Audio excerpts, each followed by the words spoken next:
Praise the Lord. Good morning. Happy New Year.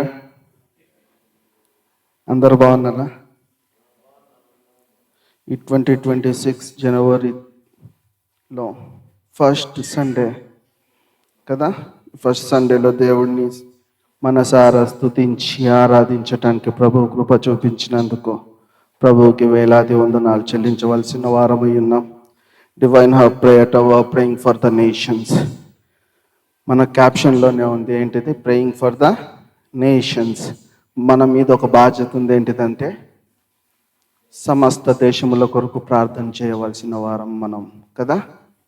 Divine prayer tower ఒక మనుషుల చేత, ఏ వ్యక్తి చేత, క్రీస్ దాస్ గారి చేతనో, ఎస్తర్ రాణి గారి చేతనో స్థాపించబడింది కాదు. కానీ వీ బిలీవ్ దట్ ఒక విజన్ ద్వారా, ప్రభు చూపించిన దర్శనం ద్వారా ఇది స్థాపించబడింది. దేవుడు చేసిన కార్యము. We believe that God is leading this prayer tower. ఎక్కడైతే ఇద్దరు ముగ్గురు నా నామమున కూడి ఉంటారో అక్కడ నేను ఉంటానని సెలవిచ్చిన దేవుడు ఈ స్థలంలో ఇప్పుడు ఈ మధ్యలో మన మధ్యలో ఉన్నాడు కనుక మనం ఆయనకి కృతజ్ఞతలు చెల్లించవలసిన వారమైన. అలానే మన ప్రేయర్ టవర్ ఉన్న క్యాప్షన్స్ని బట్టి ఏంటిది? సమస్త దేశంలో కొరకు ప్రార్థన చేయవారుగా మనమందరము ఉండాలి కదా. ఓకే, పక్క వారికి చెప్తామా? You are a prayer warrior. చెప్పండి, పక్కన వాళ్ళకి చెప్పండి. యు ఆర్ ఏ, మీరు ప్రార్థన యోధులు. మీరు ప్రార్థన యోధులు. నీ ప్రార్థన దేశమును, చెప్పండి పక్కన వారికి చెప్పండి, నీ ప్రార్థన నీ దేశ ప్రజలను, నీ బంధువులను, నీ మిత్రులను విడిపించబోతున్నది. అలాంటి శక్తిని నువ్వు పొందుకోవాలి. Amen. Let's turn our Bible. మనం బైబిల్లో చూసినట్టయితే కొంతమంది ప్రవక్తలు కనిపిస్తారు కదా. బైబిల్లో కొంతమంది ప్రవక్తలు కనిపిస్తారు. ఆ ప్రవక్తలలో కూడా అంటే బైబిల్ మనము చూసినట్టయితే major prophets and minor prophets అని కనిపిస్తారు. పెద్ద ప్రవక్తలు, చిన్న ప్రవక్తలుగా కొంతమంది ఉంటారు, కనిపిస్తారు. మనకి విడదీయబడి ఉంటుంది బైబిల్లో. Even though if you open hour Bibles, మన ఫ్రంట్లో ఉండే ఈ ఇండెక్స్ ఉంటుంది కదా, ఇండెక్స్లో కూడా మనకు చూసినట్టయితే మనకు అర్థమైపోతుంది. ఐజియా నుంచి డానియల్ వరకు, మధ్యలో లెమెంటేషన్ తీసేస్తే ఐజియా, జెర్మియా, ఎజ్కేల్ అండ్ డానియల్, ఈ నలుగురు మేజర్ ప్రాఫిట్స్. ఎవరిళ్ళు? మేజర్ ప్రాఫిట్స్ అంటే పెద్ద ప్రవక్తలు.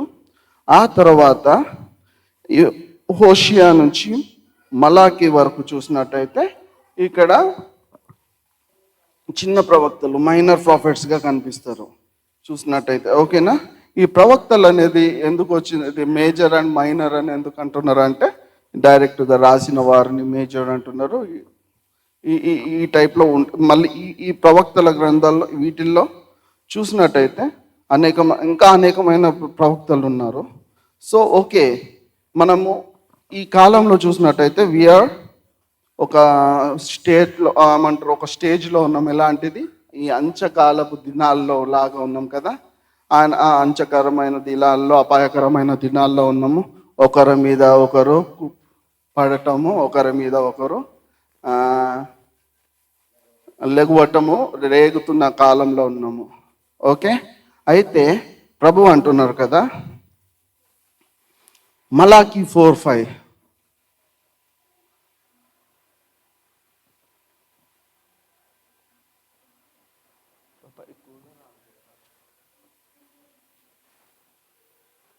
మలాకి 4:5,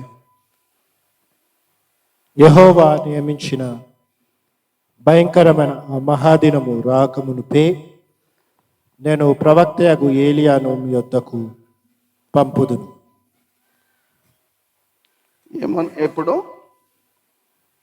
ఎప్పుడనుంది? భయంకరమైన దినములు, మహాదినములు రాకముందే. అంటే ఈ కాలం కూడా చూసినట్టయితే అలాంటి భయంకరమైన దినాల్లో ఉన్నాం కదా. మనుషుల మీద మనుషులు, రాజ్యాల మీద రాజ్యాలు, ఒకరికంటే ఒకరికి పొసకని పరిస్థితులు, ఒకరంటే ఒక కుటుంబాల్లోనే అందరికీ ఒకరి మీద ఒకరికి పడని పరిస్థితుల్లో ఉన్నాము. సో ఏమంటున్నారు దేవుడు, ఈ కాలంలో ఏలియాని పంపిస్తాను అంటున్నారు. ఓకే, ఇంకో దగ్గర చూసినట్టయితే మాథ్యూ 11:13-14 ఇక్కడ చూసినట్టయితే ఇక్కడ కూడా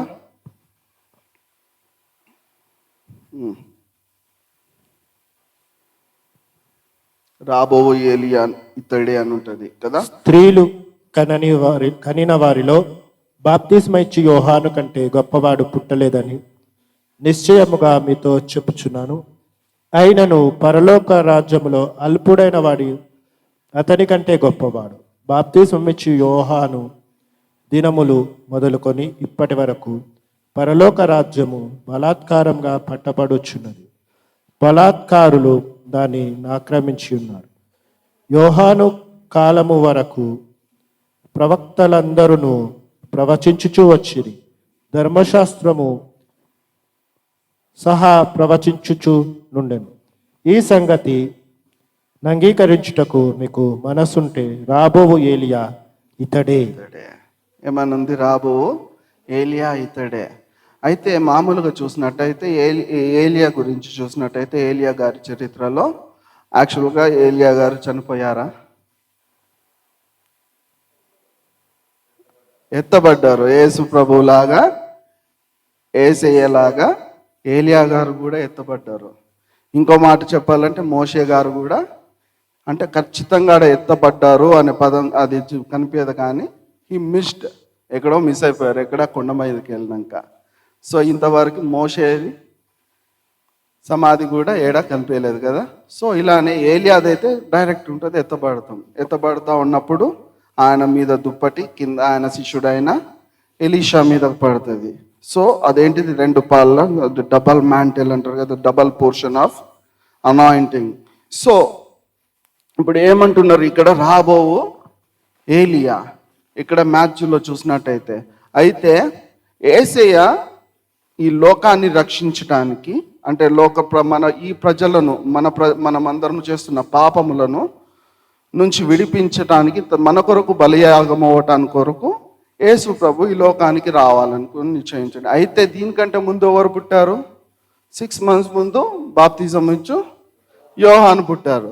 యోహాను ఏమంటారు? యోహాను ఈయన కొరకు మార్గము సిద్ధపరచడానికి వస్తున్నాడు. ఎవరి కొరకు? యేసు ప్రభు గారి కొరకు మార్గము సిద్ధపరచడానికి వస్తున్నారు. అయితే ఇక్కడ ఏమైంది, ముందేమైపోయినారు? రాబోవు ఏలియా ఇతడే. సో ఈ కాలంలో చూసినట్టయితే అతి త్వరలో యేసయ్య మరలా రాబోతున్నాడు కదా. రెండవ రాకడ అతి త్వరలో ర్యాప్చర్ రాబోతున్నది. ఎప్పుడు వస్తుందో మనకు తెలియదు. అతి త్వరలో అంటే అది ఎంత త్వరలోనో మనకైతే తెలియదు. ఈరోజు రావచ్చును, 50 సంవత్సరాల తర్వాత రావచ్చును, 1000 సంవత్సరాల తర్వాత నేను రావచ్చును. We don't know that. ఎందుకంటే యేసు ఏమన్నాడు, మరలో వచ్చేటప్పుడు ఎవరికి చెప్పి రానన్నాడు కాబట్టి, దొంగ వాళ్ళే వస్తా అన్నాడు కాబట్టి వి డోంట్ నో. బట్ ఏమంటున్నాడు, మీకంటే ముందు ఒక ఏలియాని పంపిస్తా అంటున్నాడు. అవునా? ఓకే. అయితే ఈ ఏలియా గారి గురించి చెప్పినట్టయితే ఈ బైబిల్లో ఆయన ఫ్యామిలీ మ్యాటర్స్ కానీ, ఆయన ఫ్యామిలీ బ్యాక్గ్రౌండ్ ఇలాంటిది ఎక్కువ కనిపించదు. బట్ ఈయన గురించి డైరెక్ట్ కనిపించేది ఎక్కడంటే 1 Kings 17:1 కనిపిస్తుంది. ఈ 1 Kings 17:1 ఏమని ఉంటుంది, గిలాదు కాపరస్తుడు తిష్బీయుడైన ఏలియా అని ఉంటుంది. అంటే ఈ లెక్క ప్రకారము గిలాదు ఏ ప్రాంతంలో ఉంది? ఈ తిష్బీయుడైన ఏలియా ఉన్న ఏరియా ఏది? గిలాదు ఏ ప్రాంతంలో ఉన్నదంటే నార్త్ ఇజ్రాయెల్లో ఉన్న ప్రాంతం అది. నార్త్ ఇజ్రాయెల్ని ఆ కాలంలో పరిపాలిస్తున్న వారు ఎవరు అంటే కొంతమంది రాజులు. ఈ రాజుల్లో ఈ 1 Kings 17:1 ఆ టైంలో ఉన్నది. ఏలియా ప్రవచించిన సమయంలో ఏముంటుంది, ఎవరు ఉంటారు? ఆహాబ్ రాజు ఉంటారు. ఆహాబ్ రాజు ఆ టైం ఎప్పుడు? BC 874 టైం అనమాట. అది ఏది? బిఫోర్ క్రైస్ట్ 874 సంవత్సరము. ఓకే, ఆ కాలంలో ఆహాబు రాజు రూల్ చేస్తున్న కాలం, అదే రెయిన్ చేస్తున్న కాలం. ఆ కాలంలో అనేకమైన కార్యాలు జరుపుతుండగా ప్రభువుకి కోపం వచ్చి ఏలియాని కింగ్ ప్యాలెస్కి పంపిస్తాడు. కింగ్ ప్యాలెస్కి వెళ్ళి ఏలియా ఏం చెప్తాడంటే 17:1, 1 Kings 17:1. అంతటా గిలాదు కాపరస్తుల సంబంధి అయిన తిష్బీయుడైన ఏలియా ఆహాబునొద్దకు వచ్చి, ఎవని సన్నిధిని నేను నిలవబడి ఉన్నానో ఇశ్రాయేలు దేవుడైన ఆ యెహోవా జీవంతోడు నా మాట ప్రకారముగాక ఈ సంవత్సరములలో మంచైనను వర్షమైనను పడదని ప్రకటించాను. ఓకే, ఏం చెప్పారు? ఏమని ప్రకటించాడు? మంచైనను వర్షమైనను. మరలా నేను చెప్పే వరకు, అంతేనా? అయితే ఎక్కడ చెప్తుండు? ఎవరికి చెప్తుండు? ఆహాబ్ రాజుకి. ఇప్పుడు నేను మరలా చెప్పే వరకు ప్రభువు చెప్పిస్తున్న మాట. ప్రవక్తలు అంటే ఎవరండి? ప్రభు నుంచి వచ్చిన వర్తమానాన్ని తీసుకొని వచ్చి జనులకు చెప్పటం. జనులారా మీరు మారండి అని చెప్పేసి మారవటం కొరకు ప్రవక్తలని ప్రభు ఎన్నుకున్నాడు. ఓకే, అయితే ఈ కాలం మరలా చూసినట్టయితే కదా, మలాకిలో చెప్పారు కదా, మహాభయంకరమైన పరిస్థితులు ఉన్నప్పుడు మరలా ఏలియాని నేను పంపిస్తాను అంటున్నాను. ఈ కాలంలో కూడా చూసినట్టయితే అనేక చోట్ల అనేకమైన కార్యాలు, ద డెడ్లియెస్ట్ థింగ్స్ జరుగుతున్న కాలం మరలా మనం చూస్తూ ఉన్నాం కదా. కింగ్డమ్స్ మీద కింగ్డమ్స్, ఒక రాజాల మీద రాజాలు పోతున్న ఈ మహాభయంకరమైన పరిస్థితులు, ఆ కరువు కాలము, ఈ కష్టకాలాల్లో ఉన్నప్పుడు మరలా ప్రభు ఏం చెప్తున్నాడు? ఈ ఏలియాని లేపటానికి, మరలా ఏలియా వంటి ఆత్మ కలిగిన వారిని పంపించడానికి ప్రభువు ఇష్టపడుతున్నాడు కదా. ఇప్పుడు జాన్ ద బాప్టిస్ట్ ని చూసినట్టయితే he was with the power of Elijah, and he was with the spirit of Elijah, but he is not the soul of Elijah. అర్థమైందా? He was with the power of Elijah, he was with the spirit of Elijah, but he was not the soul of Elijah. అంటే ఏంటిది? తెలుగులో ఆయన ఏలియా వంటి ప్రభావము కలిగిన వాడు, ఏలియాలో ఉన్న ఆత్మను, ప్రభు చేత ఉన్న ఆత్మను, పవిత్రాత్మను కలిగి ఉన్నవాడు, కానీ ఏలియా వంటి శారీరకంగా ఏలియా కాదు. అర్థమైందా? బట్ ఇప్పుడు ఈ జాన్ ద బాప్టిస్ట్ ఏం చేశారు? మార్గాన్ని సిద్ధపరిచారు. ఈ కాలంలో కూడా అలాంటి మార్గాన్ని, ప్రభు కొరకు మార్గాన్ని సిద్ధపరిచే అనేకమైన ఏలియాన్లని దేవుడు లేపటానికి ఇష్టపడుతూ మాట్లాడుతున్నాడు. కనుక మనమందరము అలాంటి ప్రార్థనలతోటి, అలాంటి ప్రార్థన శక్తి కలిగిన వారిగా మనము ఉండాలి. ఓకే, అయితే ఈ ఏలియా గారిని చూసినట్టయితే ద గ్రేటెస్ట్ థింగ్స్ 16 థింగ్స్ ఉంటాయి అన్నమాట. అంటే కార్యాలు, ఏలియా గురించిన మహా అద్భుతమైన కార్యాలు, ఆయన కాలంలో జరిగిన కార్యాలు చూసుకుంటే ఒక 16 థింగ్స్ ఉంటాయి. అంటే డీడ్స్, పనులు. ఓకే, అయితే దీని లోపల మనం ఈ 16 ఇప్పుడు చూసుకోం, కానీ కొన్ని చూసుకుందాం. ఓకే, ద ఫస్ట్ కింగ్స్ 17:1లో ఏం చూసినాము? ద ఫస్ట్ పాయింట్ 1 Kings 17:1లో చూసినాం కదా. నేను చెప్పేంత వరకు వర్షం పడదు, ఈవెంతో మంచు కూడా పడదు కదా.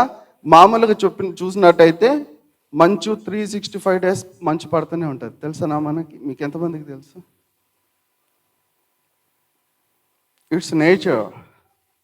365 days మంచు పడుతూనే ఉంటుంది, మనకు కనిపించదు. కానీ అంటే ఎర్లీ మార్నింగ్ దాని టైంలో దానిలో పడుతూ ఉంటుంది. కొన్ని మొక్కలు కానీ ఇలాంటివి మంచు ద్వారానే ఎదుగుతూ ఉంటాయి కదా. ఈరోజు చూసినట్టయితే మార్నింగ్ మేడ్కొండ ప్రేయర్ కోసం వెళ్తుంటే మొత్తం ఫాగ్, మొత్తం మంచు, అది కనిపించకుండా జస్ట్ మేబీ ఒక 3 meters కూడా కనిపించనంత మంచు. కానీ ఇక్కడ ఏమంటున్నాడు, అక్కడ రాజుగారి దగ్గరికి ఏలియా పోయి, నేను మరలా చెప్పేంత వరకు ప్రభు ప్రకటించమన్న వార్త నేను ప్రకటిస్తున్నాడు, మరలా నేను చెప్పేంత వరకు మంచైనను వర్షమైనను పడదు అంటాడు. అయితే ఈ మంచు వర్షం పడినప్పుడు ఏమవుతుంది మరి? తర్వాత జరగాల్సిన నెక్స్ట్ థింగ్ ఏంటిది? కరువు కదా, డైరెక్ట్ కరువు వచ్చేస్తుంది. మరి వర్షాలు ఇవేం లేకపోతే పంటలు రావు. ఇప్పటికి కూడా చూసినట్టయితే అనేక చోట్ల వాటర్ ఉన్నాయి. ఈవెందో సమ్మర్జబుల్స్ మోటార్స్ వేసి మనం వాటర్ తీసుకుంటున్నాం చెరువుల్లో నుంచి. అది కాకపోయినా బోర్లు డిగ్ చేసి సమ్మర్జబుల్ మోటార్స్ వేసేస్తున్నాం. ఇప్పుడు కూడా ఒక 6 months కానీ 7 months కానీ లేకపోతే 1 year అసలు వర్షం పడకుండా ఉందనుకోండి, అవి కూడా రావు, లోపల ఉన్న ఆ వాటర్ కూడా. తెలుసునా? ఇది సైంటిఫికల్. ఓకే, అయితే ఈ సెకండ్ థింగ్ ఏంటిది? ఇప్పుడు కరువు వచ్చేసింది, కానీ ఏలియాని దేవుడు ఏం చేశాడు? ఈ కరువు కాలంలో పోషించాడు. ఎలాగా? ఈ సెంట్ రావెన్స్, కాకోలముల చేత దానికి ఆహారంను పంపించాడు. ఎవరికి? ఏలియా గారికి. ఇది ఇక్కడ 1 Kings 17:2-17 చూసినట్టయితే, కెరేతు వాగు, ఏలియా నువ్వు కెరేతు వాగు దగ్గరికి వెళ్ళు, ఆడ ఉన్నప్పుడు నేను నీకు రొట్టెలను మాంసమును పంపిస్తాను. దేంతో పంపిస్తా అన్నాడు? కాకోలం చేత పంపిస్తా. కాకుల చేత. ఇంగ్లీష్లో అయితే రావెన్స్ అని ఉంటుంది, తెలుగులో కాకులు. మరి కాకులు అసలు మీట్ చూస్తే తినకుండా ఉంటాయా? ఏదన్నా ఇప్పుడు మనం దాకా ఎందుకు, కాకి దాకా మన ఇంటి ముందర ఉండే ఏమంటారు కోళ్ళు, వీటికి కూడా ఏదన్నా నాన్ వెజ్ పెడితే వదిలేస్తాయి, అవి తినేస్తాయి. కానీ ఇక్కడ ఏం చెప్పాడు దేవుడు? ఎవరికి ఆజ్ఞాపించిండు? ఈ కాకులకు ఆజ్ఞాపించిండు. నా దాసుడైన ఏలియా అక్కడ ఉన్నాడు, నువ్వు వెళ్ళి ఆయనకి మాంసమును రొట్టెను తీసుకెళ్ళి ఇయ్యి అని చెప్పేసి కాకులకి ఆజ్ఞాపించినప్పుడు అవి తీసుకెళ్ళి దానిపైన చేస్తూ ఉన్నాయి. అయితే ఇది రెండవ పాయింట్ ఏంటిది? కరువు కాలంలో పోషించబడ్డాడు ఏలియా. ఇంకో థర్డ్ వన్ చూసినట్టయితే, అక్కడ నుంచి ఆ కెరేతు వాగులో వాటర్ అయిపోతాయి, డ్రై అయిపోతుంది. ఆ వాగు డ్రై అయిపోతుంది. ఆ డ్రై అయిపోయినప్పుడు, అయ్యా నన్ను ఈడకి తీసుకొని వచ్చినావు అని చెప్పేసి నేను అనుకునే లోపలనే ఈడ వాటర్ అయిపోయినాయి, అయ్యా నేను ఈ డ్రై ప్లేస్లో నేనేం చేయాలి? దాహానికి చచ్చిపోవాలనుకున్న కాలంలో వెంటనే ఈడ నుంచి దేవుడు ఇంకోటి షిఫ్ట్ చేస్తాడు. ఏడకి? సారెపతు విధవరాల దగ్గరికి షిఫ్ట్ చేస్తాడు. This is the third one. ఆ విధవరాల దగ్గరికి వెళ్ళినప్పుడు, అక్కడ విధవరాల దగ్గరికి వెళ్ళి, అమ్మ నాకు కొద్దిగా రొట్టె అమ్మ పెట్టవా అని అడిగితే ఆమె ఏం చెప్తుంది? 1 Kings. అంతటా యెహోవా వాక్కు అతనికి ప్రత్యక్షమై ఇలాగు సెలవిచ్చెను. 12 చదువు డైరెక్ట్. అందుకామె, నీ దేవుడైన యెహోవా జీవం తోడు, తొట్టిలో పట్టెడు పిండియు పొడ్డిలో కొంచెం నూనెయు నా యొద్ద ఉన్నవే గాని అప్పమొకటేను లేదు. మేము చావక ముందు నేను ఇంటికి పోయి వాటిని నాకును నా బిడ్డకు సిద్ధము చేసుకునవలెనని కొన్ని పుల్లలు ఏరుటకై వచ్చి తిననేను. అప్పుడు ఏలియా ఆమెతో ఇట్లా, నేను భయపడవద్దు, పోయి నీవు చెప్పినట్లు చేయము. అయితే అందులో నాకు ఒక చిన్న అప్పము మొదట చేసి నా యొద్దకు తీసుకొని రమ్ము. తర్వాత నీకును నీ బిడ్డకును అప్పములు చేసుకొనుము. ఆమేన్. ఏం చెప్పింది ఇక్కడ? ఈమె ఏం చెప్పింది?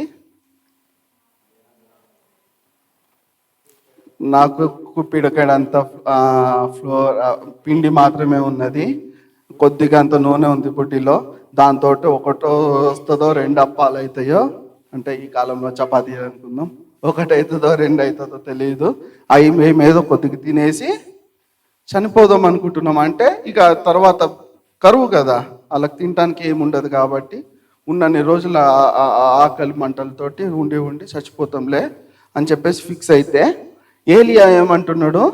నాకు కొద్దిగా పెట్టు, ఫస్ట్ నాకు ఉన్న దానిలో నాకు ఫస్ట్ కొద్దిగా పెట్టు, నేను జీవం కలిగిన దేవుని నామం చెప్తున్నాడు. ఏమంటుండు?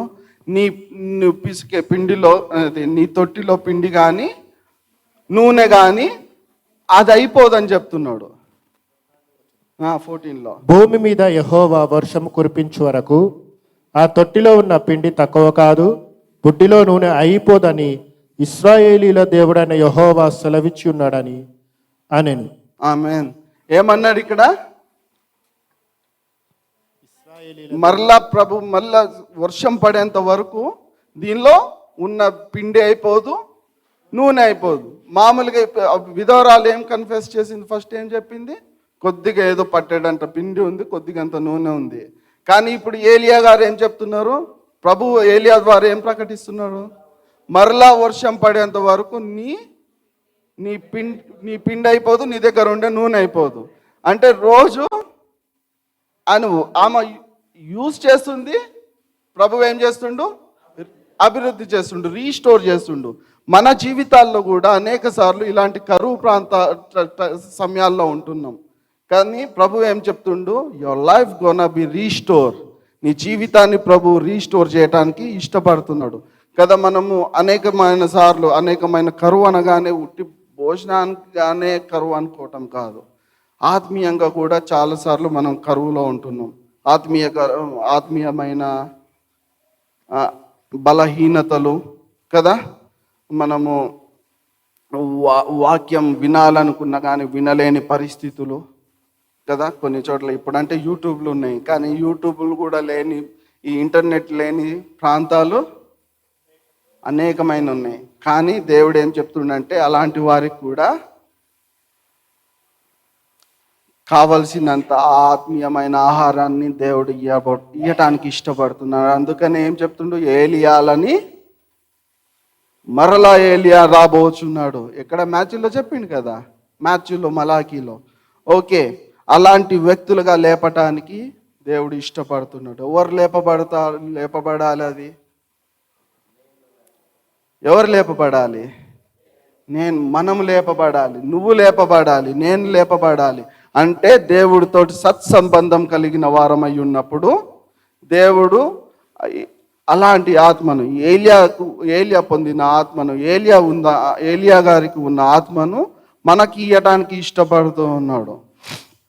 ఓకే, అయితే ఈ తర్వాత ఇంకో ఫిఫ్త్ థింగ్స్ ఫోర్త్ వన్కి పోయినట్టయితే విధవరాలి వారు. ఇప్పుడు మరలా చెప్పేంత వరకు అయితే నీ బొడ్డిలో పిండి అయిపోదు, నీ నూనె అయిపోదు. అయితే ఇది జరుగుతూ ఉంది. కొంతకాలానికి ఈ విధవరాలి కుమారుడు చనిపోతాడు కదా. కింద పోతా ఉన్నట్టయితే ఈ 17లో అట్లా పోతా ఉంటే కనిపిస్తుంది. 17 నుంచి 22 వరకు చూసినట్టయితే ఆడ కనిపిస్తుంది.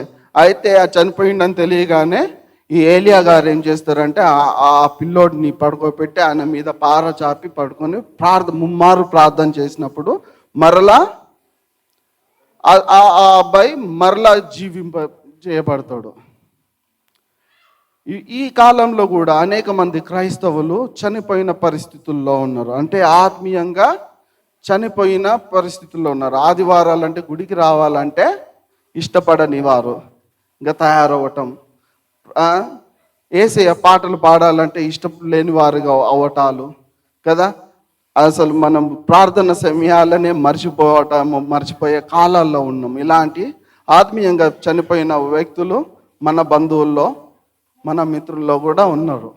ఇలాంటి వారిని లేపటానికి ప్రభువు మనల్ని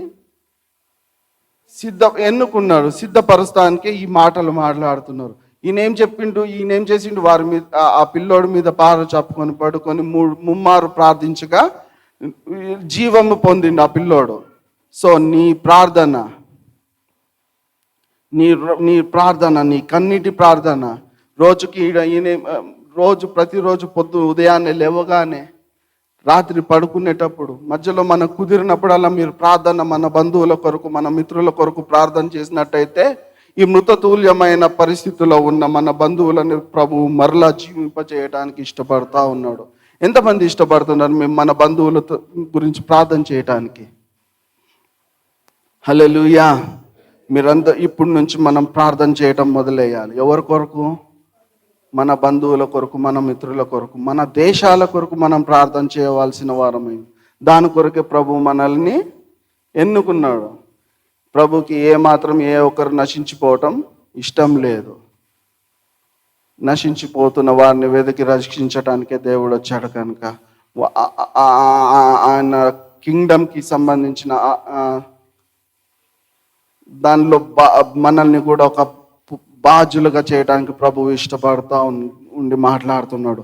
ఓకే, ఇంకో నెక్స్ట్ పాయింట్కి వెళ్ళిపోతున్నట్టయితే ఈ తర్వాత అమేజింగ్ థింగ్ ఉంటుంది. 1 Kings 18:24 చూసినట్టయితే ఇక్కడ ఒక మంచి ఫైట్ ఉంటుంది. ఎవరెవరికి?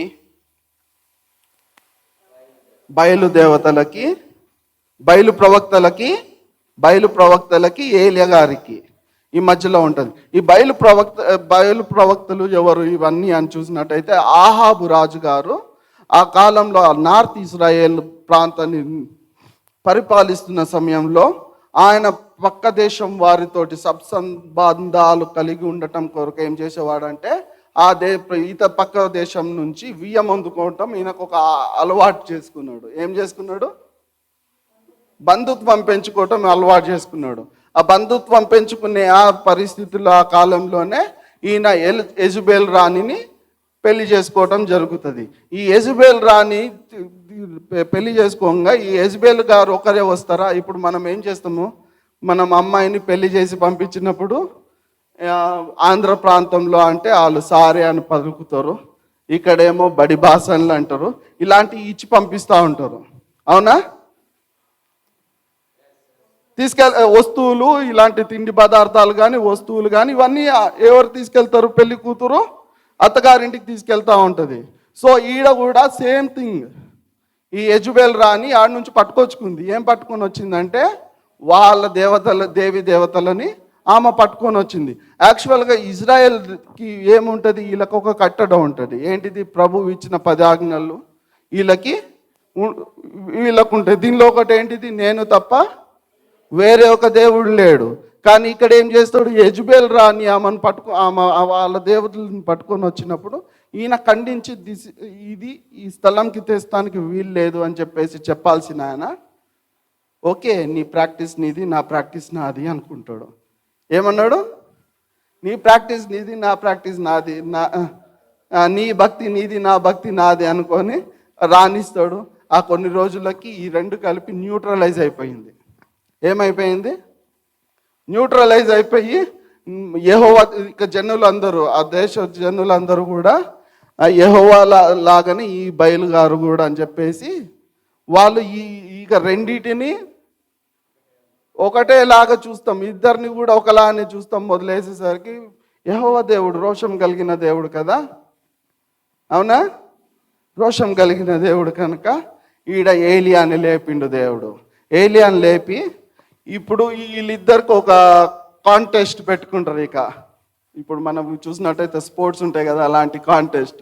ఇక్కడున్న కాంటెస్ట్ ఏంటిది? వీళ్ళది మీరు ప్రార్థించే మీ దేవుడు గొప్పనా, మా దేవుడు గొప్పనా అని చెప్పేసి ఇక్కడ వీళ్ళిద్దరు మధ్యలో ఒక సినారియో స్టార్ట్ అవుతుంది. ఆ టైంలో అక్కడ ఉన్న బయలు ప్రవక్తలు అందరిని ఒక దగ్గరికి చేరుస్తారు కదా. అర్థమవుతుంది? ఎంతమందికి అర్థమవుతుంది? Okay, praise lord. వీళ్ళందరిని ఒకరి దగ్గరికి తీసుకొని వస్తాడు. ఇది ఎక్కడ ఉంటుంది అంటే 1 Kings 18:24 నుంచి. తర్వాత మీరు మీ దేవత పేరును బట్టి ప్రార్థన చేయుడి. నేనైతే యెహోవా నామమును బట్టి ప్రార్థన చేయుదును. ఏ దేవుడు కర్రలను తగలబెట్టుట చేత ప్రత్యుత్తరమిచ్చునో ఆయనే దేవుడని నిశ్చయించుదము రండని ఏలియా మరలా జనులతో చెప్పగా జనులందరూ ఆ మాట మంచిదని ప్రత్యుత్తరం ఇచ్చిరి. ఓకే, ఏం చేసిర్రు ఇక్కడ? ఏం సవాల్ చేసిండు వీళ్ళకి? వాళ్ళతోటి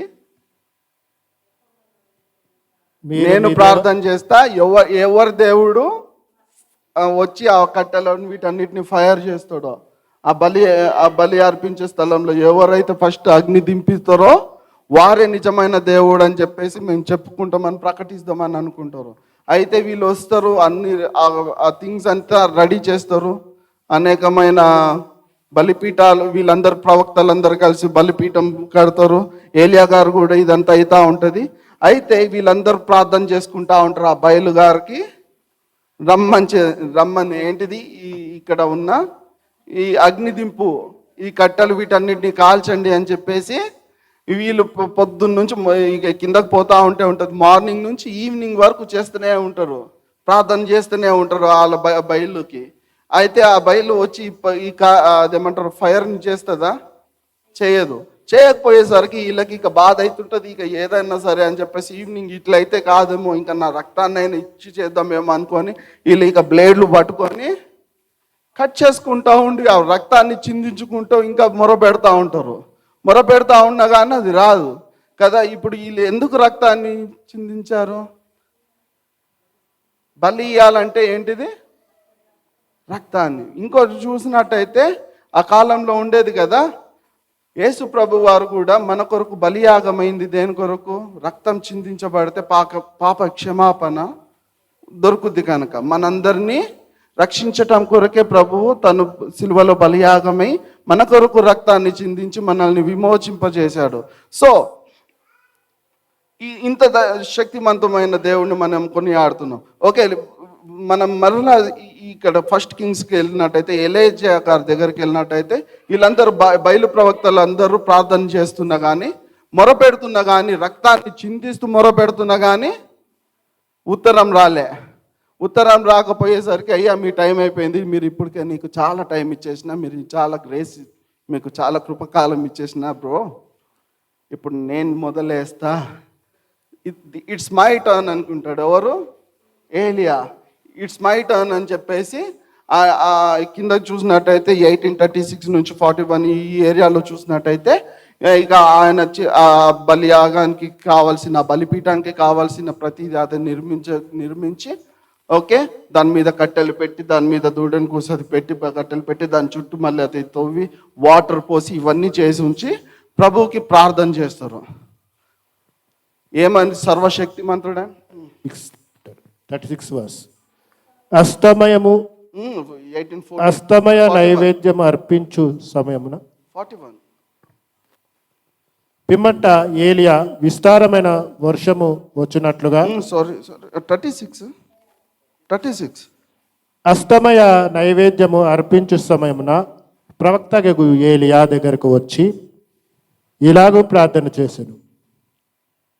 యెహోవా, అబ్రహాము, ఇస్సాకు, ఇశ్రాయేలు దేవా, ఇశ్రాయేలీల మధ్య నీవు దేవుడవై ఉన్నావనియు, నేను నీ సేవకుడునై ఉన్నాననియు, ఈ కార్యములన్నీ నీ సెలవు చేత చేసిననియు ఈ దినమున కనపరచు.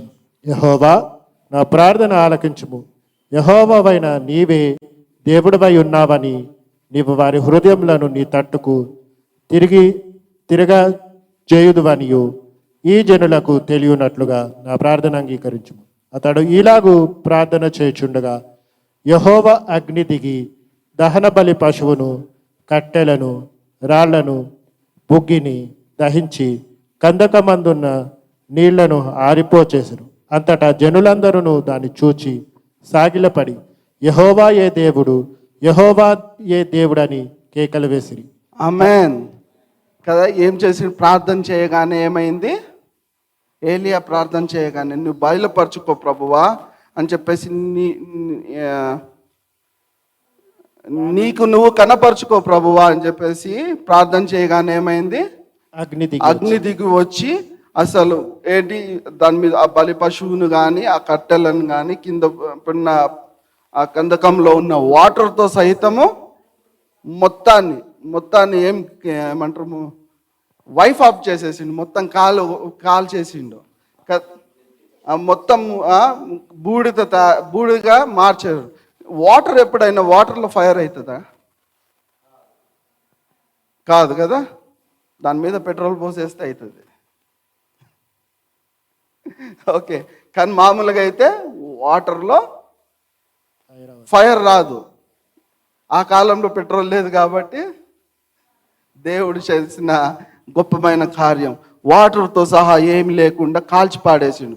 మీరు ఎప్పుడైనా మన మన ఇండియన్ కల్చర్ ప్రకారము మన హ్యూమన్ డెడ్ బాడీస్ని, చనిపోయిన వ్యక్తుల్ని కాలుస్తారు. చూసారా? ఎవరైనా కాల్వటం చూసారా? కాల్చే టైంలో మొత్తం అయిపోయినాక మొత్తం బూడిదైపోతే ఇంకేమైనా ఉంటుందా? బోన్స్ మిగులు మధ్యలో బోన్స్ మిగులుతాయి కదా. కానీ ఇక్కడ ఏం చేసిండు?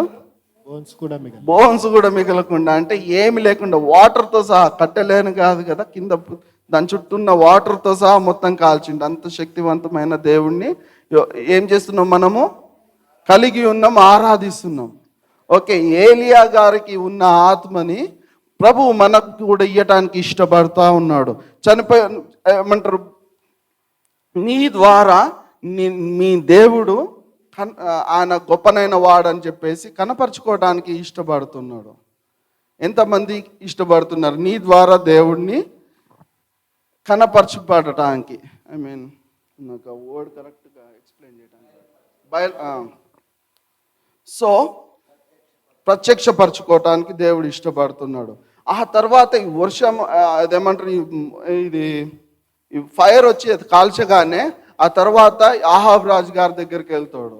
ఎవరు? ఏలియా గారు వెళ్ళి, బ్రో డూడ్, నువ్వు నీ వర్షం పడుతుంది, ఇక వర్షం స్టార్ట్ అవుతుంది, ఇక వర్షం పడే టైం వచ్చింది, నువ్వు వెళ్ళి నీ ప్యాలెస్లో పోయి నీ అంతఃపురంకి వెళ్ళిపోయి కూర్చో అంటాడు. అనగానే ఈయన ఏం చేస్తాడు? ఆయన రథం ఎక్కి వెళ్ళిపోతాడు. ఈయన రథం ఎక్కి వెళ్ళిపోయి అక్కడికి చేరకముందే ఈ ఏలియా గారు ఆయన డోర్ ముందలు ఉంటాడు కదా. 46లో ఉంటాడు. యెహోవా హస్తము ఏలియాను గా అతడు నడుము బిగించుకొని ఆహాబు కంటే ముందుగా పరిగెత్తుకొని పోయి యెజ్రెయేలు గుమ్మము నొద్దకు వచ్చెను. ఓకే, చూసారా? అయితే ఈ వర్షము 41 నుంచి 45 వరకు చూసినట్టయితే వర్షం ఎన్ని రోజులు పడలేదు ఆడ కనిపిస్తుంది. Almost 3.5 years. 3.5 years ఈయన ఫస్ట్ చెప్పిండు కదా, ఫస్ట్ కింగ్స్ 17:1లో పోయి చెప్పిండు కదా, నేను మరలా చెప్పేంత వరకు వర్షం రాదని. ఈడ నుంచి ఇక్కడ ఈ బలియాగం ఇది అయ్యే టైం వరకు చూసినట్టయితే 3.5 సంవత్సరాలు. ఈ 3.5 సంవత్సరాలు వర్షం లేదు, మంచు కూడా లేదు. అంటే కఠినమైన కరువులో ఉన్న కాలం. ఈయన మరలా చెప్పేంత వరకు రాలేదు, వర్షం రాలేదు. సో ఇక్కడ ఈయన ఏం చెప్పిండు? ఇక్కడ ఇప్పుడు వర్షం పడుతుంది, ఇక ఇది అయిపోయినాక ఈ మేనిఫెస్టేషన్ ఆఫ్ గాడ్ అయిన తర్వాత వర్షం పడుతుంది, మీరు వెళ్ళిపోయాం అని చెప్పేసి ఆడ చెప్తాడు. ఆడ చెప్పి ఈయన పోయే లోపలనే ఈ ఆడికి వెళ్ళే లోపలనే ఆ రాజుగారి గుమ్మంలో ఎవరున్నారు? ఏలియా ఉన్నారు. ఈ ఏలియాని ఎవరు తీసుకెళ్లారు? దేవుని యొక్క ఆత్మ. అలాంటి ఆత్మని దేవుడు అనుగ్రహించడానికి, మనకు కూడా అనుగ్రహించడానికి ఇష్టపడతా ఉన్నాడు. ఎంతమంది ఆ ఆత్మను పొందుకోవటానికి ఇష్టపడుతున్నారు? ఆమేన్, ఆమేన్ అని చెప్పుకునండి. ఏలియా గారికి ఉన్న ఆత్మని నీకు అనుగ్రహించడానికి ఇష్టపడుతూ మాట్లాడుతున్నాడు కదా. మనం అందరం అనుకుంటాం, నేనేమిలే, నేను ఎంతటి వాడినిలే అనుకుంటాం. కానీ ప్రభు ప్రతి ఒక్కరి ప్రార్థనలు వినటానికి ఇష్టపడతావు. ఆయన చెవులను ఎప్పుడు మన వైపు చూస్తూ ఉంటాయి అన్నమాట. ఆయన కళ్ళు మన వైపు ఎప్పుడు చూస్తూ ఉంటాయి. ఆయన చెవులు ఎప్పుడు మన ప్రార్థనలు వినటం కొరకు సిద్ధంగా ఉంటాయి. నేను మనం ప్రార్థన చేసినప్పుడు అడిగిన ప్రతి దాన్ని అనుగ్రహించడానికి దేవుడు ఇష్టపడతా ఉన్నాడు. ఏలియా గారికి ఇచ్చిన ఆత్మని ప్రభువా నాకు అనుగ్రహించండి అని చెప్పేసి మనం ప్రార్థన చేసుకున్నప్పుడు అలాంటి ఆత్మను మనకు అనుగ్రహిస్తానికి ఇష్టపడతా మాట్లాడుతున్న దేవుడు కదా. ఏలియా పైకి వెళ్ళిపోయేటప్పుడు ఎలీషా ఆ దుప్పటి అడుగుతాడు, అంటే ఆయన అభిషేకాన్ని అడుగుతాడు. ఆయన అభిషేకాన్ని అడిగినప్పుడు ఏలియాకున్న అభిషేకాన్ని ఎలీషా గారికి రెండంతలుగా డబల్ పోర్షన్ తోటి వస్తుంది కదా.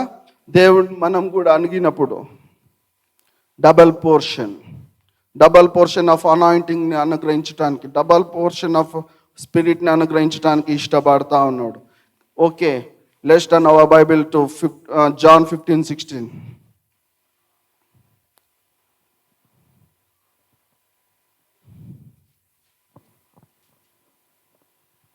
ఇదేమన్నా పెద్ద మహా గొప్పనైన ప్రసంగం లాగా అనిపించకపోవచ్చు, కాకపోతే God want speak to you directly. మీరు నన్ను ఏర్పరచుకొనలేదు, మీరు నా పేరిట తండ్రిని ఏమడుగుదురో అది ఆయన మీకు అనుగ్రహించినట్లు మీరు వెళ్ళి ఫలించుటకును మీ ఫలము నిలిచియుండుటకును నేను మిమ్మను ఏర్పరచుకొని నియమించి తిని. ఆమెన్. మీరు నన్ను ఏర్పరచుకోలేదు అంటున్నాడు, కానీ నేనే మిమ్మల్ని ఏర్పరచుకున్నా అంటుండు. మనం ప్రభు నిన్ను ఎందుకు ఏర్పరచుకున్నాడు? మీరు ఫలించి అభివృద్ధి చెందటం కొరకు కదా. ఏదైతే మీరు ఏలియా గారికి ఉన్న ఆత్మని మీరు అడిగినప్పుడు ఆయన ఇయ్యటానికి ఇష్టపడతా ఉన్నాడు. ఎప్పుడు దేవుడు ఎందుకు ఇయ్యటానికి ఇష్టపడుతున్నాడు? ప్రభు నిన్ను నన్ను ఏర్పరచుకున్నాడు కనుకనే. అవునా? ఎప్పుడు ఏర్పరచుకున్నాడో తెలుసునా? జగత్కి పునాది వేయక మనపే ప్రభు కన్నులు మనల్ని చూసినాయి. అప్పుడే మనల్ని ఏర్పరచుకున్నాడు. ఎప్పుడు? ఈ జగత్కి పునాది వేయక మునిపే ప్రభు నిన్ను, ఓపెన్ యువర్ మౌత్, పర్లేదు మాట్లాడండి, ఏర్పాటు చేసుకున్నాడు. దేని కొరకు? ఆయన గుణాతిశయములను ప్రకటించటానికి, ప్రచురించటం కొరకే మనల్ని ఏర్పరచుకున్నాడు. ఓకే, ఎలా ఏర్పరచుకున్నంట? జెర్మియా 1:5 చూసినట్లయితే జనములకు ప్రవక్తలుగా నిన్ను నియమించాడు. ఎప్పుడు? తల్లి గర్భంలో రూపింపక మునిపే, మీరు తల్లి గర్భంలో మునిపే దేవుడు జనములకు ప్రవక్తలుగా నిన్ను అపాయింట్ చేసేసాడు. ఎంతమంది అపాయింట్మెంట్ తీసుకోవడానికి ఇష్టపడుతున్నారు? అపాయింట్మెంట్ లెటర్ ఆమెన్ చెప్పుకోండి. మీరు ఏమంటారు? మీరు ఎప్పుడైతే తల్లి గర్భంలో గర్భములో నేను నిన్ను రూపింపక మునిపే నిన్నెరిగి తిని, నీవు గర్భము నుండి బయటపడక మునిపే నేను నిన్ను ప్రతిష్ఠించి తిని. ఆమేన్. చూసారా? మిమ్మల్ని ఎప్పుడు ప్రతిష్ఠించండి దేవుడు? గర్భంలో నుంచి బయటికి రాక మునిపే. దేని కొరకు? జనములకు ప్రవక్తలుగా నియమించాడు కదా. ఇది ఇప్పుడు చూసినట్టయితే ఇప్పుడు జెర్మియా 1:10 పోయినట్టయితే, పెలగించుటకును విరగగొట్టుటకును నశింపజేయుటకును పడద్రోయుటకును కట్టుటకును నాటుటకును నేను ఈ దినమున జనముల మీదను రాజ్యముల మీదను నిన్ను నియమించి ఉన్నాను. ఆమేన్. దేనికి నియమించిండంట? ఓకే. ఏలియా గారిని ఏ కాలంలో ఆయన చేసిండు? తీసుకొని వచ్చిండా? ఏ పరిస్థితుల్లో ఉన్నప్పుడు? కరువులో ఉన్న. కరువు కంటే ముందు వాళ్ళు నిజమైన సర్వశక్తిమంతుడైన దేవుడిని వదిలేసి బయలుని కూడా ఆ ప్రభువుతోటి న్యూట్రలైజ్ చేస్తూ సమానంగా చూస్తున్నప్పుడు ప్రభువు ఏలియాని లేపారు. అలాంటి పరిస్థితుల్లోనే మనం కూడా ఈ సిచ్యువేషన్లలో ఉన్నాం ఈ టైంలో కూడా. సో ఈ టైంలో ఇప్పుడు ఏమంటుంది? ఇర్మియా గారిని ఏమంటుండు? పెళ్ళగించుటకును విరగగొట్టుటకును నశింపజేయుటకును పడద్రోయుటకును కట్టుటకును నాటుటకును నేను ఈ దినమున జనముల మీదను రాజ్యముల మీదను నిన్ను నియమించి ఉన్నాను. ఆమేన్. ఇప్పుడు మనం ఏం పెళ్ళగించాలి? ఏం కట్టాలి? దేవుని రాజ్యాన్ని కట్టాలి. దేవుని రాజ్యం అసలు ఏం పెళ్ళగించాలి? ఇవన్నీ ఉన్నాయి కదా. పెళ్ళగించటానికి మన జీవితాల్లో ఉన్న కట్ల నుంచి విడిపించబడటానికి, అపవాది చేతుల్లో పడి ఉన్న మనల్ని విడిపించుకోవటానికి, మన బంధువులని మన మిత్రులను విడిపించటానికి, ఈ చీకటి సంబంధమైన శక్తుల నుంచి విడిపించటానికి, వాటి నుంచి ఆ రూట్స్లో నుంచి కూడా పెళ్ళగించి పడేయటానికి, ఆత్మీయంగా చనిపోయిన వారిని మరలా కట్టడానికి. ఓకే, ఆత్మీయంగా చనిపోయిన మన బంధువులను, మన మిత్రులను, మన పక్కవారిని మరలా కట్టడానికి ఏం చేసిండంట? దేవుడు నిన్ను ఎన్నుకున్నాడు, నియమించాడు. ఎప్పుడు నియమించాడండి? జగత్కి పునాది వేయక మునిపే నిన్ను ఎన్నుకున్న దేవుడు. తల్లి గర్భంలో నువ్వు రూపింపక మునిపే నిన్ను చూసిన దేవుడు. ఇవన్నీ ఎప్పుడు జరుగుతాయి మరి? ఇవన్నీ పెళ్లిగించబడాలి. ఇవన్నీ ఎప్పుడు జరుగుతాయి? మీరు ప్రార్థన వేరులుగా, ప్రార్థన పరంగా మారినప్పుడు దేవుడు ఇలాంటి కార్యములను చేయడానికి ఇష్టపడుతున్నాడు. ఏలియా ప్రార్థన చేయగా ఆ చనిపోయిన వ్యక్తి బ్రతికాడు. ఏలియా ప్రార్థన చేయగా పైనుంచి ఆకాశం నుంచి అగ్ని దిగి వచ్చింది.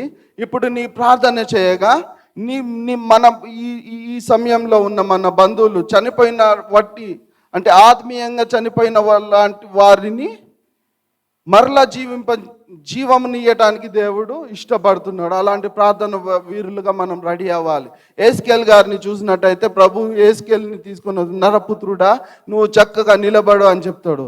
చక్కగా నిలబడమనగానే నిలబడి ఆయన మీద ఉన్నప్పుడు ఆయన తట్టు ఉండి ప్రభు చెప్పిన విధంగా చూసినప్పుడు ప్రభు తీసుకొని వెళ్తా ఉంటాడు. ఆయన పట్టుకొని తీసుకొని వెళ్ళి ఆయనకు ఎలా ప్రార్థన చేయాలో నేర్పిస్తారు. ఆ ప్రార్థన చేయటం నేర్పించటమే కాక ఆయనకు ఎలా ప్రవచించటం కూడా నేర్పిస్తాడు. ఆయనను తీసుకొని వెళ్తాడు. ఇది వండర్ఫుల్ థింగ్ కదా. ఒక ప్లేస్కి తీసుకెళ్తాడు. ఏడకి తీసుకెళ్తాడండి? ఎముకలు గల వ్యాలీకి తీసుకెళ్తాడు. ఆ వ్యాలీకి తీసుకొని వెళ్ళి అక్కడ ఏస్కేల్ 37:1-14 వరకు చూసినట్టయితే ఈ ఎముకలకు సంబంధించిన ఆ ప్రవచనాత్మకమైన ఆ సినారియో ఉంటుంది. ఓకే, ఆయనను తీసుకొని వెళ్ళి నరపుత్రుడా ఇవి బ్రతుకుతాయా అని అడుగుతాడు. అయితే నువ్వు ఏం చెప్తాడు అక్కడ? నీకే తెలియను ప్రభువా, నీకే తెలియను ప్రభువా అని చెప్తాడు. అయితే ప్రభు అప్పుడు ఏం చేస్తాడు? అయితే ఈయనకి ప్రవచించటం నేర్పిస్తాడు. ప్రవచింపటం నేర్పించినప్పుడు ఎక్కడికెక్కడ బోన్స్ అని ఒక దగ్గరకు వచ్చి దాని మీద ఉన్న మొత్తం డ్రై బోన్స్ కదా, దాని మీద స్కిన్ కూడా ఉంటుందండి? స్కిన్ ఉండదు. లోపల మూలుగు కూడా ఉండదు. ఇప్పుడు మనం చికెన్ తిని పడేస్తే ఏమన్నా ఉంటుందా లోపల? మొత్తం 2 రోజులు సాయంత్రానికి మొత్తం ఎండిపోయి ఉంటుంది. అలాంటి పరిస్థితుల్లో ఉన్న ఆ డ్రై బోన్స్ వ్యాలీ దగ్గర తీసుకెళ్ళి ప్రవచించటం నేర్పించిండు. ఎవరికి? ఏస్కేల్కి. ఏమని? జీవింపజేయమని. ఈయన ఎప్పుడైతే ప్రవచనం ఎత్తి మాట్లాడటం మొదలేసిండో ఆ డ్రై బోన్స్ అన్ని ఎక్కడెక్కడ కుప్పగా ఉన్న బోన్స్ అన్ని ఒక దగ్గరకు వచ్చి దాని మీద ఆ స్కిన్ మళ్ళీ రీస్టోర్ అవ్వటం స్టార్ట్ అవుతుంది. ఆ స్కిన్ రీస్టోర్ అవ్వటం స్టార్ట్ అవ్వటమే కాక మరి లోపల ఉన్న థింగ్స్ అన్ని రీస్టోర్ అవుతుంది. ఇప్పుడు జీవం కలుగునుగా అనగానే జీవం కలిగింది. వాటన్నిటిలో జీవం వచ్చింది కదా. అసలు డ్రై బోన్సే అంటారు. మరి జీవం కలగంటే జీవం వచ్చిందంటే ఏమన్నట్టు? దేవుని శక్తి మళ్ళీ రీస్టోర్ చేసిందండి. రీస్టోరేషన్ ఇక్కడ స్టార్ట్ అయింది. ఓకే, లోపల ఏం లేదు, అసలు పైన ఏం లేదు, లోపల ఇంకా అసలు లేదు.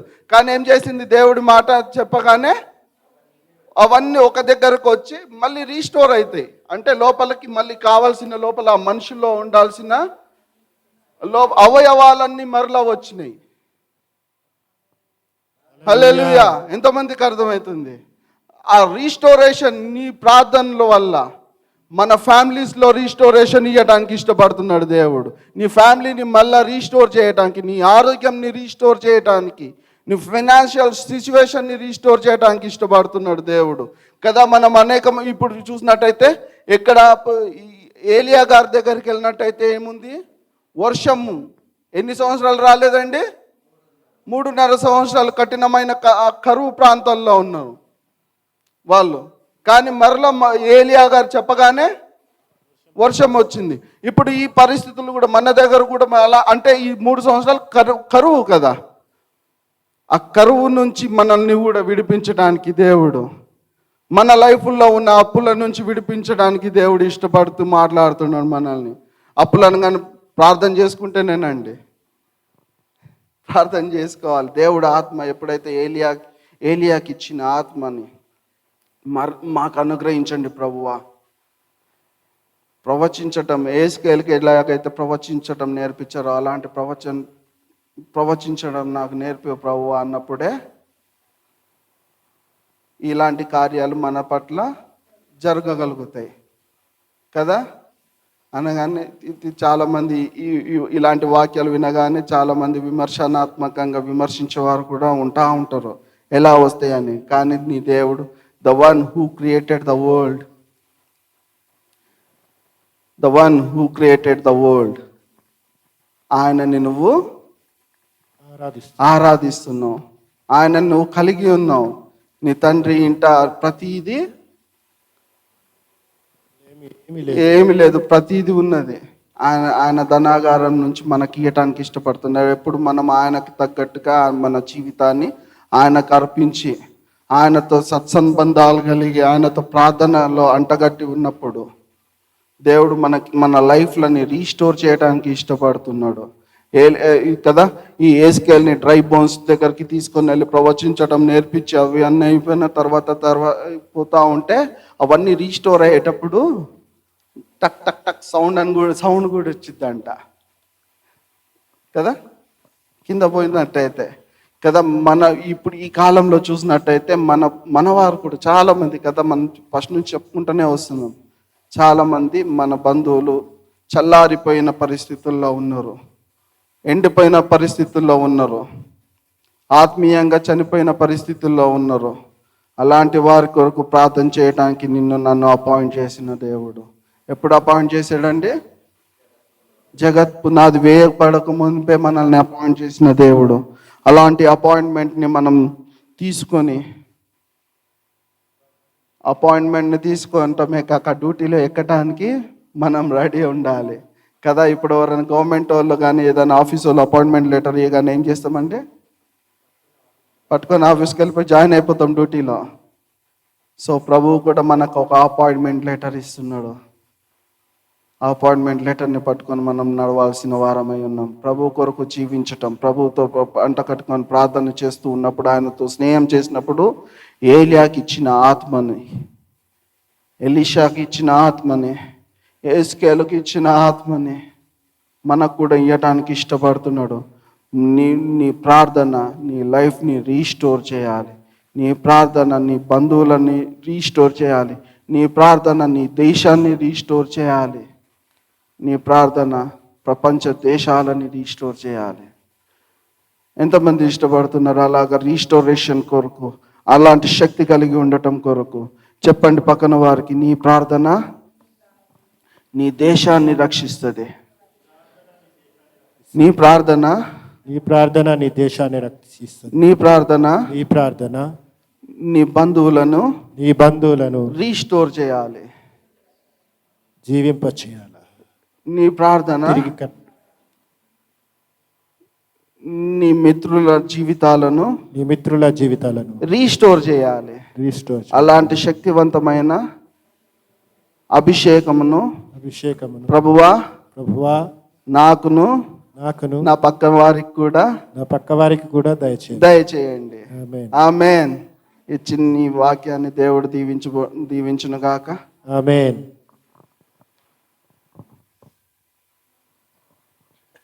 Praise the lord. Hallelujah. Hallelujah. Hallelujah. Hallelujah. మంచి వర్తమానము మనం విన్నాం. మొదటి రాజుల గ్రంథము 17వ అధ్యాయం 1వ వచనం మనం చదివి చెప్పారు కదా. ఏలియా గురించి చూస్తే ఒక పుస్తకం ఏమి కనబడట్లా.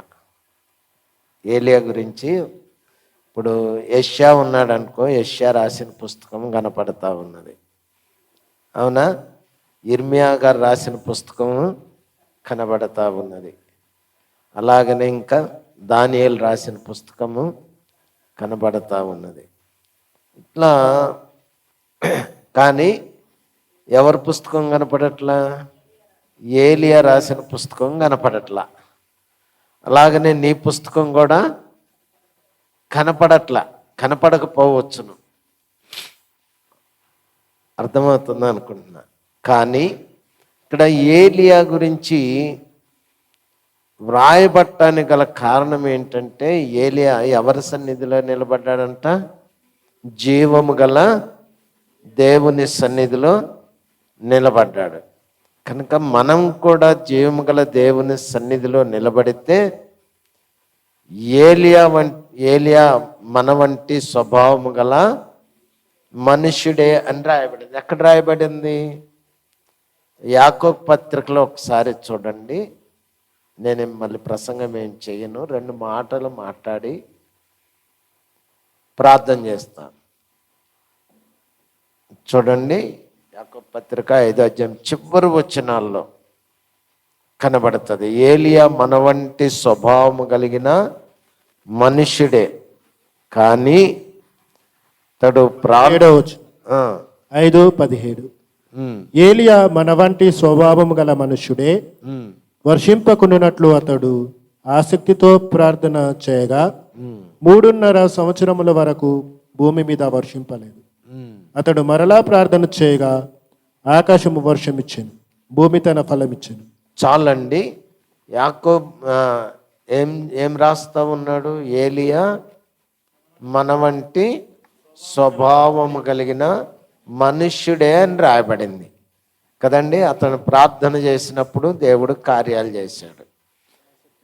ఇంకొకటి కూడా మనం విన్నాం, ఆయన ఆకాశం నుండి అగ్ని వచ్చి ఏం చేసింది? బలిపీఠం మీద ఉన్న సమస్తాన్ని కాల్చివేసినట్టుగా చూస్తున్నాం.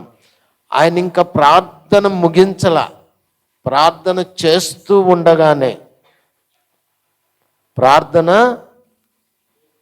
చేస్తూ ఉండగానే ఆకాశము నుండి అగ్ని దిగి వచ్చినట్లుగా చూస్తూ ఉన్నాం.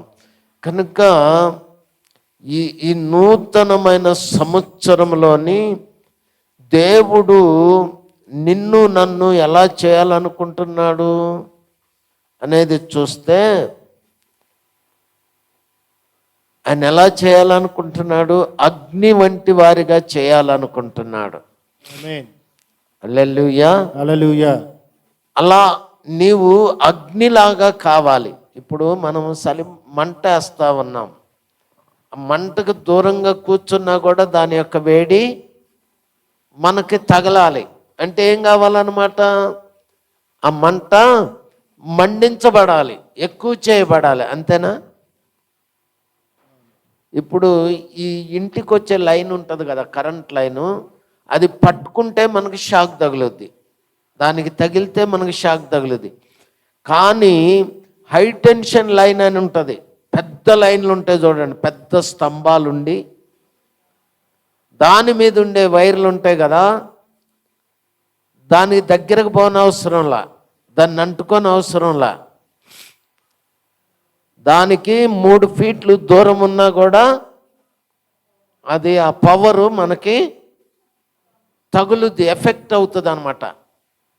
అంటే అంత హై టెన్షన్ పవర్ ఎలా ఉన్నదో దానికంటే కూడా అత్యధికమైనటువంటి శక్తివంతమైన జనాంగముగా చేయాలని కోరుకుంటూ ఆయన ఏమంటున్నాడు? సంవత్సరాది మొదలుకొని సంవత్సరాంతం వరకు నీ మీద నా కన్ను దృష్టి ఉంచి ఉన్నానని అంటున్నాడు. ప్రైజ్ ది లార్డ్, హల్లెలూయా. అయితే నీవు నేను అలా పవర్ కలిగినటువంటి శక్తివంతమైనటువంటి జనాంగముగా ఉండాలంటే ద్వితీయోపదేశ కాండము 11వ అధ్యాయము 13వ వచనం ఒకసారి చదివిదాం. ఏం చేయాలంట? మనము అక్కడ సృష్టికర్త అయినటువంటి దేవుడిని మనము ఆరాధించాలి. ఎలా ఆరాధించాలంట? కాబట్టి నీ పూర్ణ హృదయముతోను, నీ పూర్ణ హృదయముతోను, నీ పూర్ణ ఆత్మతోను, నీ పూర్ణ ఆత్మతోను మీ దేవుడైన యెహోవాను ప్రేమించి, నీ దేవుడైన యెహోవాను ప్రేమించి ఆయనను సేవించవలెను. నేడు నేను మీకు ఇచ్చు ఆజ్ఞను మీరు జాగ్రత్తగా వినిన ఎడల, జాగ్రత్తగా వినాలంట. హల్లెలూయా. ఏం చేయాలంట చెప్పండి? జాగ్రత్తగా మనము ఆయన యొక్క ఆజ్ఞలు వింటూ ఆయన సన్నిధిలోని మనము గడుపుతూ ఉంటే హై వోల్టేజ్ కలిగినటువంటి ఏంటండి చెప్పరు, శక్తివంతంగా చేస్తాడు. ఏలియా గురించి ఏమన్నా పుస్తకం ఉన్నదా? కదండి. మన గురించి కూడా పుస్తకం లేదు. కొంతమందికి పుస్తకాలు ఉంటాయి, ఏమని పుస్తకాలు ఉంటాయి? పెద్ద పెద్ద పేర్లు ఉంటాయి అన్నమాట. ఆ పేరు వెనకాల చాలా బిరుదులు ఉంటాయి కదండి. మనకు అలాంటి బిరుదులు లేకపోవచ్చును, కానీ ఏలియాని వాడుకున్నటువంటి ఆయన నిన్ను నన్ను కూడా అలా చేయటానికి సమర్థుడిగా ఉన్నాడు. కనుక లేచి నిలబడి ప్రార్థన చేసుకుందాం.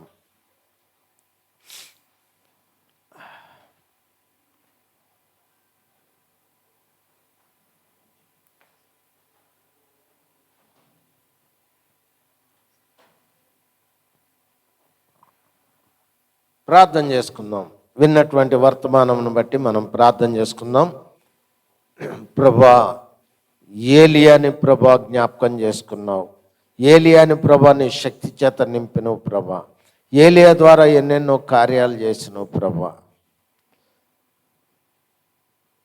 ఏలియా ఏ విధంగా నీ సన్నిధిలో నిలిచి ఉన్నాడో, నేను కూడా నీ సన్నిధిలో అలా నిలిచి ఉండేటువంటి ఆత్మచేత నన్ను నడిపించయ్యా. ఏలియాని ఏ ఆత్మచేత నడిపించావో, ఎలాగ మీరు వాడుకున్నారో ప్రభా, అలాగనే నన్ను కూడా నింపి వాడుకున్నానని ప్రార్థన చేసుకోండి. హల్లెలూయా, హల్లెలూయా, హల్లెలూయా, హల్లెలూయా. మనం ప్రార్థన చేసుకుందాం, ప్రార్థన చేసుకుందాం. మన మధ్యలో ఉన్నటువంటి నిర్మలా గారు ముందుకొచ్చి మనల్ని ప్రార్థనలో నడిపిస్తారు.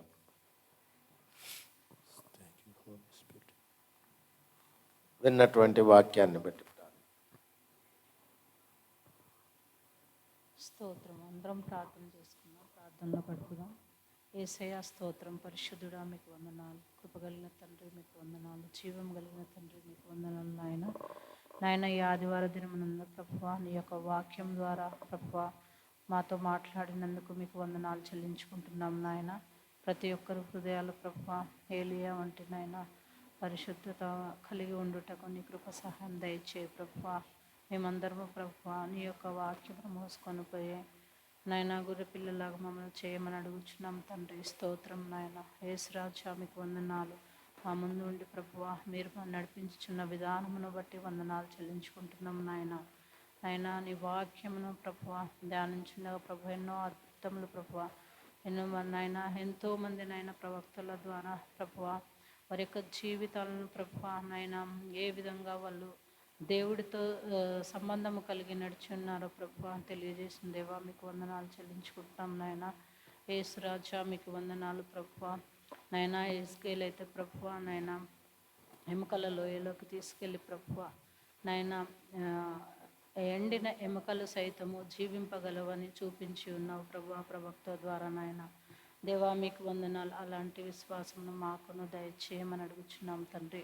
స్తుతిపాత్రుడా మీకు వందనాలు తండ్రి. మా ముందు ఉండి ప్రభువా మీరు ఇకను నడిపించమని ప్రభువా చేరవచ్చిన ప్రతి ఒక్క బిడ్డను జ్ఞాపకం చేసుకొని ప్రతి ఒక్క బిడ్డను ప్రభువా నాయన నీ వాక్యంను నాయన వెతజల్ల బిడ్డలుగా వాడుకోమని నాయన మా ప్రార్థన అంతట్లో మీరు తోడుగా ఉన్నందుకు మీకు వందనాలు చెల్లించుకుంటూ యేసయ్య నామంలో అడిగి వేడుకొంచున్నాం తండ్రి. ఆమేన్.